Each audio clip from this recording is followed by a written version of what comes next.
ever been really excited to work on something?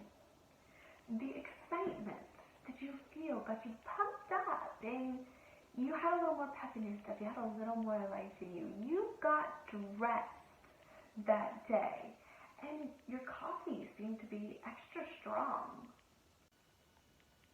Welcome back to Stay at Home Boss. I am Janelle, and I'd like to tell you why that becoming an entrepreneur and building a business will actually make you a better homemaker, not take away from your home and family life. Food is only one way as humans actually get energy. And on a side note, coffee does not actually give us any energy at all. But that's another story. And often food can make us just want to take a nap. So let's focus on something that really does give us energy, and that is excitement. That is looking forward to something. That is what breathes life into us. Think back to the last time you were really excited. You were going to go on a trip. For me, I was about to go camping and go to the Crystal River to see the manatees. I'm still planning that trip. So it gets me really, really excited. And then also being able to share everything that I have been learning the past few years, that gets me excited. And having that type of life in you will make you a better homemaker, a better wife, a better mother, a better sister, a better you. You will feel better for you, and I want you to make feeling good your number one priority. This isn't even about everybody else. This is about you feeling good. I know when I only focus on my home, and I think this is because we are multifaceted beings. We are not one-dimensional. We cannot just focus on one thing. I don't care what everybody keeps saying about the one thing. Life is infinite subjects. And so when we only focus on making sure the home is clean and the kids are fed, we can get into a rut. And especially when we're only feeling like we're only serving other people, when we're not doing anything for ourselves, or we're not spending enough. Maybe we feel like we do need to give back. And so when we become entrepreneurs, we get to do something for ourselves. We start really learning and feeling like we have a project to work on. This gives us a sense of life back. This gives us a sense of excitement. So excitement is the first reason that becoming an entrepreneur is actually going to serve you in your home and family life. Are you a procrastinator? I know I can very much procrastinate, especially when I was waking up in the morning and I knew that the only things on my to-do list were to clean the house again, make meals again, clean them up again, bathe the kids again, and not to say that homemaking and taking care of my children is not fulfilling, because it is very much fulfilling, and it means the absolute world to me. But I think that we start to lose our drive when our routines become not challenging anymore, right? Kids can definitely be challenging, but we feel like we don't have a reason to get dressed. This is a really big one for new mothers, is feeling like there's no reason to even get out of my pajamas because I'm not leaving the house. Putting on this nice shirt and doing my makeup makes me feel so good. It makes me feel like it fulfills me internally, right? It feels good to have a reason to get dressed. And yes, we can start doing those things for ourselves. So the other reason that being an entrepreneur can actually make us a better homemaker is it can add a pressure on top of us. And a reason to get up in the morning. So many stay-at-home moms and dads end up getting really, really depressed, and we can really fall into a slump. We can feel like robots. That was really big for me. I felt like a robot. Cook, clean, cook, clean. And so now, this also goes back to the reason I want my home to be clean. I want my home to be clean so that I can do yoga with my kids on the rug. It's not necessarily for the picture of the clean home. It is for the use of it, the utility of it. I want my kitchen to be clean so that I can cook a healthy meal. So when we have a project that we can work on, we have a pressure. For me, I need to get X amount of work done in the home to feel like I can take nap time to create content. So rather than dishes being this indefinite thing, I have a pressure now that for me to feel like I can create content during nap time, I have to have the dishwasher loaded. I have to have the surfaces wiped off and the rug cleared. Those are my rules. And now that I have that pressure, I'm going to actually move faster and get it done better, be more productive. When I was not creating content, we just moved into this house about 3 months ago, and I told myself for the first, 3 months, I wasn't going to worry about doing anything else other than making this house a home. And that was fine for a while. And then that robotic feeling started to creep in a little bit. So it depends on where you are in your journey, and I want you to ask yourself where you are in that journey. If you feel like homemaking is everything for you right now, that's amazing. That's fine. But there might be a time when you feel like you want a little bit more, to do a little bit more for yourself, when your home is flowing at a good pace and everything feels great, and maybe you just want to start reading a book, and you're going to make sure that the couch is cleared off so that you can sit and read a book, right? When we have that pressure on us, we are more productive. It feels better to get it all done. We have a reason. It matters when we wake up in the morning. And with some of the fears that I talked about in another video, I'll link it here, or here, I don't know yet. I talked about fears, like the fear of if I start a business, my house will fall apart. So we're going to use this to our advantage, that I'm going to do both. And so it adds that extra level of intention to, I'm really going to take care of my home because I'm not going to let it fall apart. And it creates this pressure on us that stops the procrastination. When I didn't have a project to work on, it didn't matter if I got the dishes done by nap time because he was going to go to sleep, and then great, I get to do dishes while he takes a nap, right?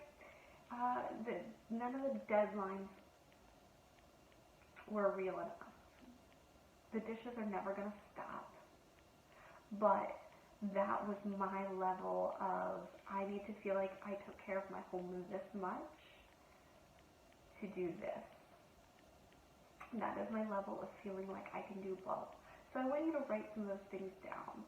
What would feel like your house was falling apart if it didn't get done? If the dishes didn't get loaded by a certain time, if the laundry was building up on the couch.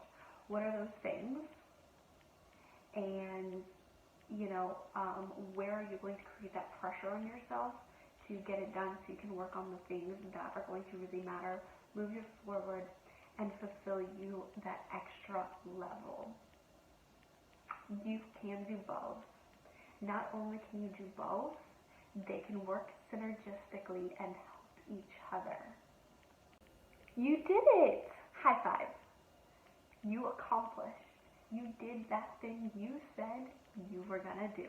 How good does it feel? It feels amazing when we can accomplish a goal. And then our family gets to celebrate with us. We get to celebrate inside. so fulfilling to accomplish a goal. So earlier I talked about excitement, but that is I set a goal and I have a project and I'm excited to do it. I'm excited to go there. It's the looking forward. And I talked about the pressure of I need to work on this thing so I can accomplish it. So there's our steps. And now we've accomplished a goal. And how good does that feel? And how does that make you a better homemaker? Well, let's think about the opposite of actually reaching that goal, okay? So you didn't reach the goal and you're not accomplishing things that feel like you're moving forward. You're just going through the motions. So that's what the opposite of this is. The opposite would be I'm spinning my wheels. I'm on a hamster wheel. I'm not getting anywhere. I'm overwhelmed. I feel behind. I feel like there's not enough hour in the day. I wake up and I'm already thinking about what I'm going to have to do tomorrow because there's no way I'm going to get it done today. And then at the end of the night, I'm thinking about all the things I didn't get done. I thought I could accomplish 3 things, and I only accomplished 1. And that means that there's more I didn't do than I did do.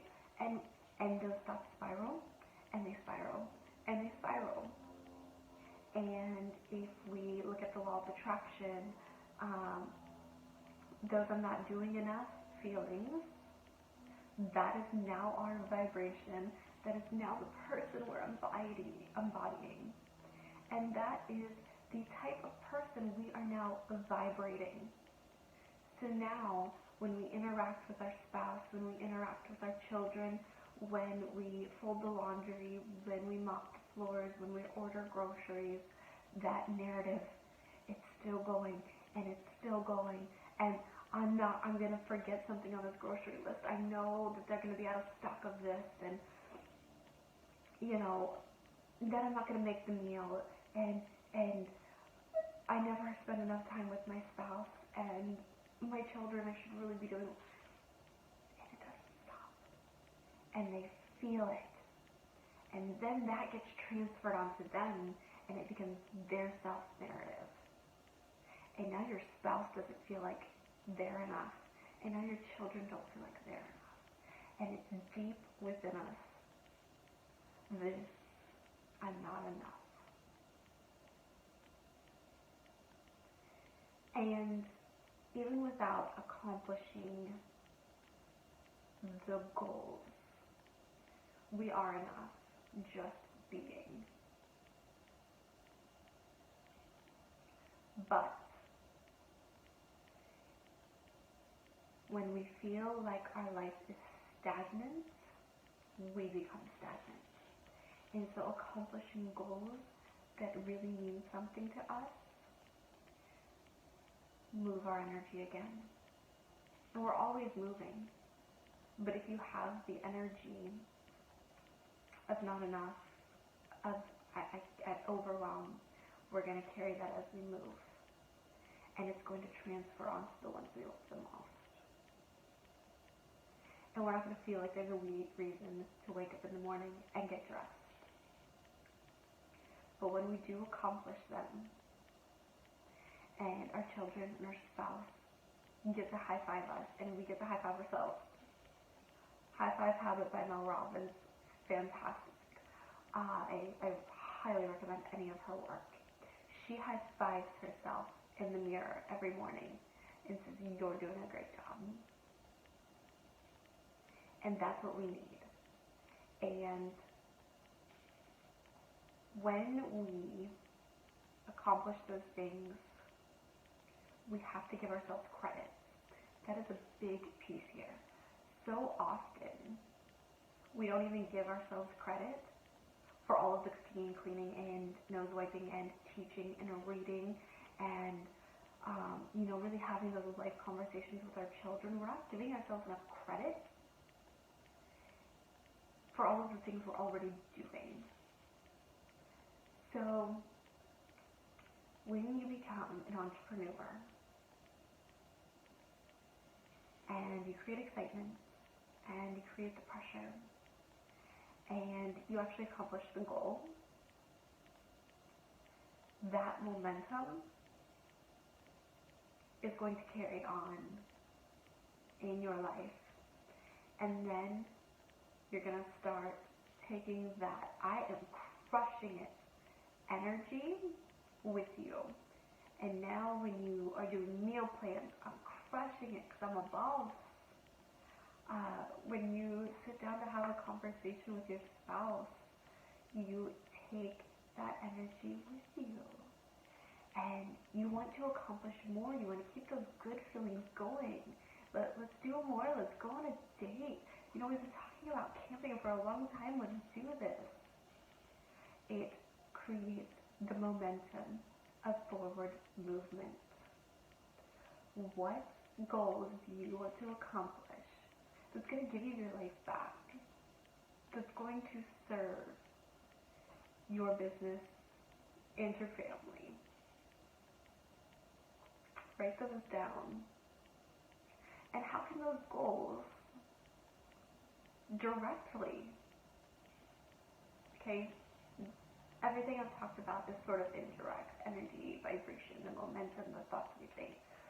But how can accomplishing your business goals directly influence and make better your family? Let's think about it. You make money, you get to buy that home. You create more relationships, more connections. You get to give back to your community. You might be able to give back to your parents. You might be able to give back to your spouse.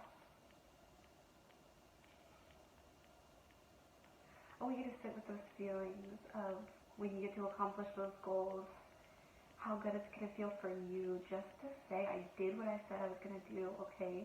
This doesn't have anything to do with anybody else. This is me. I took the time to myself. I did it. I did what I said I was going to do. That feels good in itself. Then I want you to think about how that vibrates out to your family and makes them excited to achieve their own goals. And then I want you to think about how it directly impacts the future of your family. The fourth way that becoming an entrepreneur is actually going to make you a better homemaker, a better family person, is self-development. When you go to start a business and you start listening to the other successful people to learn how to make money, what you end up on is the greatest self-development journey. So many people in past generations, and I think it's letting up now, the momentum is fading away, talked about chasing money in a very negative way, that it was a bad thing to chase money. And I want to say that chasing money, because I want to give to my babies the best life that they can, and I don't want them to hit survival in their 20s. Chasing money has been the most healing experience for me, and I would not be sitting here in front of you being able to serve you and serve my life experiences and lessons if I hadn't started chasing money. Because what you find is when you start following successful people, Bob Proctor is an incredible example of this. You ask Bob Proctor why he's so successful, he's going to talk about energy, vibration, visualization, your thoughts. I read a book about leadership. I wanted to be a better leader, right? And the entire book, Dare to Lead by Brene Brown,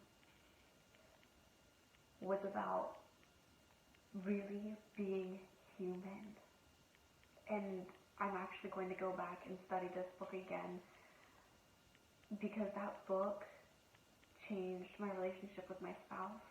It changed my relationship with my children. It changed my relationship with myself, other family members, how I speak to them, how I treat them, how I think about them, my own emotional work, my internal values. So when you become an entrepreneur, you go on an incredible self-discovery journey. The entire book, Dare to Lead, was about being vulnerable. And I cannot tell you what being vulnerable and learning the hard skills to have the conversations with my spouse, it saved my relationship. We've been together almost 9 years now. You enough how much you will be grateful that you went on this journey. Because when you become an entrepreneur and good intentions are at the core of it, to serve people, to serve your family, to create a life of abundance, to let other people know that they can live a life of abundance, you're not only doing it for yourself anymore, and it begins to trickle into every area of your life. And again, life will never be one subject. And so we have to create that curriculum for ourselves. And so when we start thinking about serving other people, we start to continue to educate ourselves. Think about this with homeschooling your children. I believe that you are the curriculum. And that's actually going to be my next tip, is the modeling. And what happens is you want to teach them something really important that you really value, so you have to learn it yourself. If I want my children to learn emotional regulation, then I have to learn to regulate my own emotions. So, if you're looking for the permission slip to really dive in or go to that next level of entrepreneurship, and you're worried that it might take away from your family, it will enhance it. You will begin to learn about spirituality, about emotions, about the conversations, about how to use your words more wisely, even marketing and psychology. You begin to understand why your children want that toy or that box of cereal so badly, and you understand that it's just the marketing on the packaging. And you start to be able to hack this system that might be controlling your family. The food we eat so much comes down to politics and psychology. And they use the politics and psychology and the marketing to get you to live a very unhealthy lifestyle and to think that your life isn't good enough the way it is. And so when you can pull back the curtains and you can see the man behind the curtains, because you're a business person and you're going to start studying psychology and marketing, you can better equip yourself with the tools you need to not become the victim to the people who are out there with the negative intentions behind their businesses. And you can start to teach this to your children.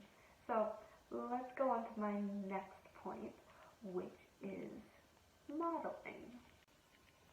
When you become an entrepreneur and you are excited to wake up in the morning and you put your pants on, that is modeled to your children.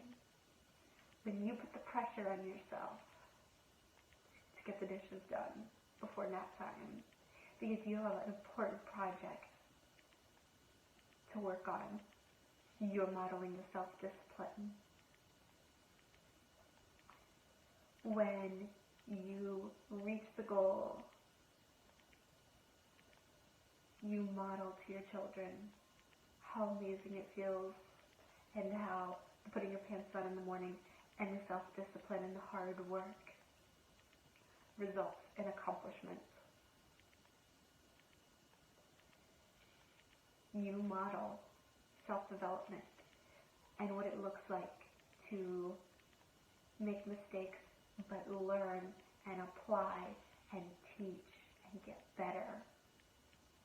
They see you modeling what it looks like to be a lifelong learner, even as an adult.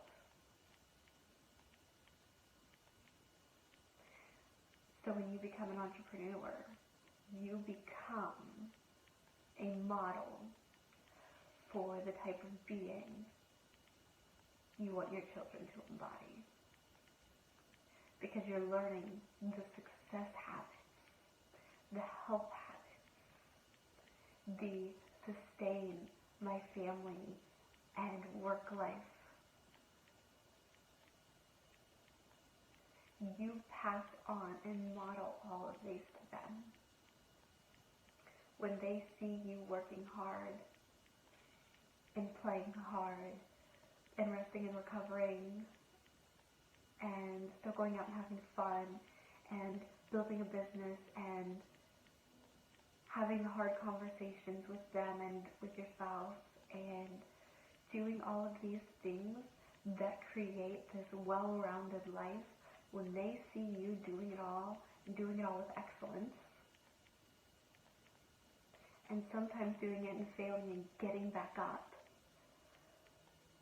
and learning that new skill and doing it better, they're not going to be afraid to have the hard conversations. They're not going to be afraid to put in the hard work. They're not going to fear failure. They're going to have the self-talk and the habits and the discipline that they need to also sustain a healthy and successful lifestyle. You begin to model that for them. And that is priceless. And that's the real message here for you today, is that you are the curriculum. And when you give yourself a curriculum and you start living the life that you want for them, it's going to be ingrained in them. It's going to get into their, subconscious and their conscious, and it's going to get into their head as their self-talk. They're not going to know anything else because you showed up and you modeled that for them, and that's priceless. And that is your real work. Your real work is yourself, and they'll pick it up. If you found value in this video, I hope you will like, subscribe, hit the bell so you get a notification, share with anybody you think could also value from this, who feels like maybe they cannot do it both. It can feel so overwhelming when we start to look at the to-do list of everything. I'll see you next Saturday at Stay at Home Boss.